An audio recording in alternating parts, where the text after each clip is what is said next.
বিসমিল্লাহির রহমানির রহিম।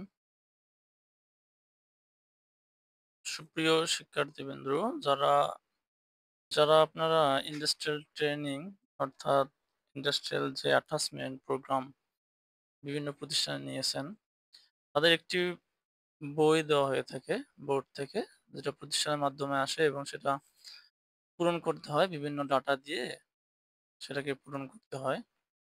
যেমন আমার এখানে একটা বই আমি এখানে একটা পিডিএফ আকারে রেখে দিয়েছি। হ্যাঁ, এরকম আপনাদের প্রত্যেকের কাছে এটা থাকার কথা। তো আমরা শুরুতে এরকম একটা ইন্টারফেস দেখতে পাবেন। এখানে উপরে লোগো থাকবে, তারপরে যেরকম এখানে শিক্ষার্থীর নাম এরকম থাকবে। তো আপনারা শুরুতে এটা বইটা পাওয়ার পরে আপনারা আপনাদের নিজের নাম এখানে লিখে রাখবেন। হ্যাঁ? যাতে আপনার নাম রোলে লিখে রাখবেন, যাতে আরকি ভবিষ্যতে বইটা যদি অন্য কোথাও বা কারো কাছে থাকে, সেক্ষেত্রে আপনার পেতে সুবিধা হবে। বা আপনার নাম থাকলে আপনার বইটা হারিয়ে গেলে আপনার ফ্রেন্ড দেখলেও আপনাকে দিতে পাবে যে, "এটা তো আমার অমুক ফ্রেন্ডের নাম আছে। সো এই বইটা অমুকের।" সেক্ষেত্রে সুবিধা হবে। আপনি বইটা নিয়ে প্রথমত নাম লিখে ফেলবেন। এরপরে পরের যে পেজটা আছে সেখানে আছে পরিচিতি। সেখানেও মোটামুটি এগুলো বিষয়ে আলোচনা করা আছে যে আপনাদের নিজের নাম অর্থাৎ শিক্ষার্থীর নাম মানে হচ্ছে আপনার নিজের নাম, শিক্ষাক্রম। তো যেটা আপনি জানেন সেটা আপাতত পূরণ করে রাখবেন। যেটা জানেন না সেটা পরবর্তীতে আপনি পূরণ করবেন। আমি যাইতে চাচ্ছি আরো একটু নিচে, যেখানে একটা সূচিপত্র আছে। হ্যাঁ? এটার আগে আমি যাই সরাসরি ৩ নম্বর পেজে। এখানে দেখেন আমার প্রতিষ্ঠানে আমরা যেভাবে আরকি ট্রিট করি বা যেভাবে শিখাই সে বিষয়টা নিয়ে আমি আলোচনা করব। আর বাকি আপনারা যদি অন্য কোনো প্রতিষ্ঠানে নিয়ে থাকেন সেক্ষেত্রে সেই প্রতিষ্ঠানে যেভাবে শিখাইছে আপনাদেরকে বা শিখানো হবে যেভাবে, সেইভাবে আপনি এটাকে পূরণ করবেন। তো আমি আমার প্রতিষ্ঠানের কথা বলছি। আমি হচ্ছে ইউনিভার্সাল ইঞ্জিনিয়ারিং যে আমাদের ইন্ডাস্ট্রিয়াল অ্যাটাচমেন্ট যে প্রোগ্রাম করাই থাকে, সেখানে আমরা যেভাবে এটাকে পড়াইয়ে থাকি বা এটাকে পূরণ করে থাকি বা আমরা যেভাবে আরকি ট্রেনিং দিয়ে থাকি, সেটার বেসিসে আমি এখানে আলোচনা করব। তো শুরুতে এখানে ৩ নম্বর পেজে আসার পরে এখানে দেখবেন যে এখানে সুন্দর মতো কিছু ছক দেওয়া আছে। এখন এখানে দেখুন যে এখানে লেখা আছে তারিখ ও বার। আমরা ১ম ক্লাস শুরু করি ২রা সেপ্টেম্বর, অর্থাৎ আমি সেটাই লিখে রাখছি ২রা সেপ্টেম্বর ২০২৫। ক্লাস শুরু হয়েছে ১০টা থেকে শেষ হয়েছে ১টা পর্যন্ত, অর্থাৎ সময় যেটা বলছে সেটা হচ্ছে ১০টা হতে পর্যন্ত হবে ১টা। এরপর আছে মোট ঘন্টা। এখানে তাহলে মোট ঘন্টা হচ্ছে কত? মোট ঘন্টা হইতেছে ৩। সো ৩ ঘন্টা, এখানে ৩ লিখবেন, অথবা এখানে উম পাশে যদি ঘন্টা লেখেন অসুবিধা নাই। ১ম দিন আমরা যে বিষয় নিয়ে আলোচনা করেছি সেটা হচ্ছে সিভিল ইঞ্জিনিয়ারিং সম্পর্কে ধারণা দিয়েছিলাম। সিভিল ইঞ্জিনিয়ারিং আসলে কি, কি কাজ করে থাকে, কিভাবে কাজ করে থাকে, আমাদের কি, কি বিষয় জানতে হবে, ভবিষ্যতে আমরা যখন ফিল্ডে কাজ করব সেক্ষেত্রে কি কাজ করব বা অফিসিয়াল যে কাজগুলো আছে সফটওয়্যার বেসিসে সেগুলা আ কাজের যে আ ধারণাটা সেটা আমরা দিয়েছি হচ্ছে ১ম লেকচারে, অর্থাৎ ২রা সেপ্টেম্বর এগুলো নিয়ে আলোচনা করেছি। এখানে বিভাগ আপনি এই যে সিভিল লিখবেন। সিভিলের এখানে আমরা ১ম দিন শুধু সিভিল ইঞ্জিনিয়ারিং সম্পর্কে ধারণা দিয়েছিলাম। যার জন্য আমরা এখানে শুধু সিভিল রাখছি। কিন্তু নেক্সট যে দিন দেখেন, আচ্ছা তার আগে এটা একটু শেষ করে নিই। প্রয়োজনীয় যন্ত্রপাতি সব সরঞ্জাম আমাদের আলোচনার দিন কোনো কিছুই তেমন লাগেনি। শুধু লাগছে খাতা, কলম আর আপনি লোকটা থাকলেই হইছে। দেন এখানে দেখেন কি বলছে যে কাজের পদ্ধতি এবং প্রয়োজন মতে বিশেষ মন্তব্য। আপনি যে কাজ করছেন তার পদ্ধতিটা কি ছিল এবং প্রয়োজনীয় মন্তব্য। তো আমাদের তো সেদিন কোনো কাজ করানো হয় নাই, যার জন্য কোনো পদ্ধতির উল্লেখ ছিল না। কিন্তু মন্তব্য তো আপনি একটা এখানে করতে পারেন। সো আপনি কি শিখছেন সেদিনে? সেদিন শিখছেন যে সিভিল ইঞ্জিনিয়ারিং এর কাজ সম্পর্কে ধারণা। সিভিল ইঞ্জিনিয়ারিং যে কাজগুলো করে থাকে সেটা সম্পর্কে ধারণা। ঠিক আছে? তো সেটাই আমরা এখানে লিখে রাখছি এবং নেক্সট যে দিন আছে, নেক্সট দিন আপনি কি শিখছেন সেটা সম্পর্কে আপনি এখন এটা লিখবেন। ঠিক আছে? যেমন নেক্সট দিন হচ্ছে আমাদের ক্লাস আমরা নিয়েছিলাম হচ্ছে ৪ তারিখে, ৪ সেপ্টেম্বর। তো সেটা এখানে দেওয়া হয়েছে। ওই একই টাইম ছিল ১০টা টু ১টা। এবং এদিন আমরা এস্টিমেট সম্পর্কে ধারণা দিয়েছিলাম। হ্যাঁ? এস্টিমেটের বিভিন্ন তথ্য সম্পর্কে আমরা ধারণা দিয়েছিলাম। তো এইখানে এখন দেখুন বিভাগ হয়ে গেছে কি? দেখেন বিভাগ হয়ে গেছে সিভিল অ্যান্ড হচ্ছে এখানে যেহেতু এস্টিমেট সম্পর্কে ধারণা দিয়েছিলাম সেহেতু এখানে আরেকটা জিনিস এড হয়েছে, সেটা হচ্ছে এখন আমরা এস্টিমেট। যদি এখানে ডিজাইন সম্পর্কে আরো ধারণা দেওয়া হইতো তাহলে ১ নম্বর দিয়ে এস্টিমেট দেওয়ার পর এখানে ডিজাইন আসতো। এরকম আরকি ব্যাপারটা। যন্ত্রপাতি সম্পর্কে খাতা কলম লাগছে এবং এখানে দেখেন কাজের পদ্ধতি এবং মন্তব্য যেটা বিষয়টা সেটি হচ্ছে যে এস্টিমেট সম্পর্কে ধারণা অর্জন করছেন আপনারা। প্লাস ঐদিন হয়তোবা পুকুরে মাটি কাটা কাজের যে পরিমাণ নির্ণয় করে সেই সম্পর্কেও আলোচনা করা হয়েছে। যার জন্য আমি এখানে এটা লিখে রাখছি। দেখেন আপনাদের টিচার, কোর্স টিচার কিন্তু এই সম্পর্কে আলোচনা করছিলেন। যার জন্য আমি এটা এখানে দিয়ে রাখছি। এখন এই যে আপনি এই যে কাজটা শিখলেন যে পুকুরে মাটি কাটার কাজ, এটা কিন্তু আবার ওই ৩৫ পেজের ওইদিকে গিয়ে বিস্তারিতভাবে আলোচনা করতে হবে। বা যদি ২-১ টা অঙ্ক করাই থাকে সেটাও কিন্তু ওখানে শেষের দিকে এড করতে হবে। এখন আপনারা বলতে পারেন যে প্রতিদিন যদি আমরা ক্লাসে যা শিখি সেটা যদি এড করি তাহলে তো বইয়ের পেজ শেষ হয়ে যাবে, নতুন পেজ লাগবে। অবশ্যই নতুন পেজ লাগলে আপনি এড করতে পারবেন নতুন পেজ, অসুবিধা নেই। ঠিক আছে? এরপর দেখেন পরের দিন যে বিষয়টা নিয়ে আলোচনা করা হয়েছে অর্থাৎ তারপরে ক্লাস হচ্ছে ৭ তারিখে। ৭ তারিখে যে বিষয় নিয়ে আলোচনা করা হয়েছে, ওই টাইমটা একই রকম ছিল ১০টা থেকে ১টা ৩ ঘন্টা। গ্রেড সম্পর্কে ধারণা। এখন এই গ্রেডটা কোন গ্রেড? এটা হচ্ছে দেখেন এখানে লেখা আছে কিন্তু। এমএস ওয়ার্ড এর গ্রেড এবং হচ্ছে কনক্রিটের যে গ্রেড সেই সম্পর্কে ধারণা দিয়েছিল। ঠিক আছে? তো এটা হচ্ছে এস্টিমেটের আলোচনা এবং আপনি চাইলে এখানে ডিজাইনও লিখতে পারেন। কারণ ডিজাইনেও এই কনক্রিটের গ্রেড সম্পর্কে আলোচনা করা হয়ে থাকে। সো আপনি এখানে সিভিল এখানে বিভাগ দিছেন। দেন হচ্ছে যে সিভিলের মধ্যে আমরা এস্টিমেট এবং ডিজাইনের কিছু ধারণা পেয়েছিলাম। যার জন্য আপনি এখানে ২ নম্বরে চাইলে এখানে ডিজাইনও দিতে পারেন, অসুবিধা নেই। তো এখানে কনক্রিটের গেট বা রডের গেট যে 60 grade rod, 40 grade rod, 70 grade rod বলতে কি বোঝায় এগুলো সম্পর্কে আলোচনা করা হয়েছে। আর হচ্ছে কনক্রিটের গ্রেড, হ্যাঁ? কনক্রিটের গ্রেড যে বিভিন্ন রেশিওতে যে আমরা কনক্রিট তৈরি করি, সেইখানে কনক্রিটের যে গ্রেড গুলো আছে অর্থাৎ M20, M15, M10 এরকম বিভিন্ন গ্রেড আছে, হ্যাঁ? বিভিন্ন রেশিওর উপর বেস করে বিভিন্ন গ্রেড হয়ে থাকে।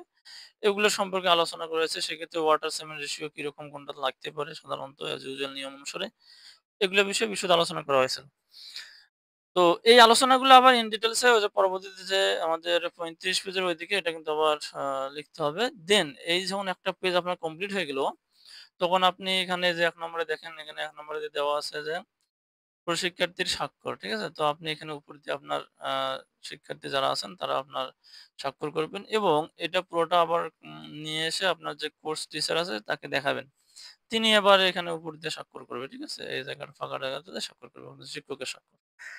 এইভাবে মূলত পুরা বইটা কমপ্লিট করতে হবে এবং তারপরে যে ক্লাসগুলো হয়েছে সেগুলো ধারাবাহিকভাবে আপনারা এভাবেই টাইম, তারিখ এবং নির্দিষ্ট টাইম দিয়ে আপনারা লিখবেন।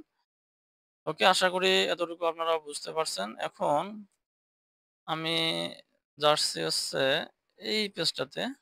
এই পেজটা দেখেন আমি কোনো কিছু লিখি নাই। হ্যাঁ? তো আমি ওয়ার্ড ফাইলটা একটু অন করি। এখানে দেখেন।